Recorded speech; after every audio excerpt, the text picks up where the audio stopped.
Og der skal jeg øve ham på at springe. Jeg ved godt, hvad han skal. Først så starter vi med en. Så ser man behøver slet ikke godbidder. Men altid husk at rose din hund. Den har gjort noget flot. Hvis den ikke hører efter, så lad være. Kun hvis den har gjort det. Spring! Okay.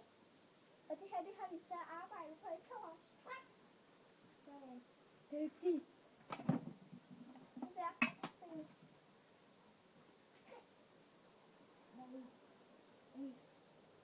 Nu kan vi gå over til anden spring. Så tager jeg lige en god bid, fordi den med.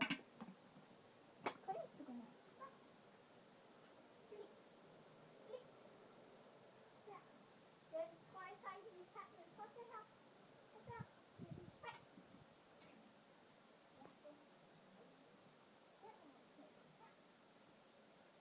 Så flik. Flik.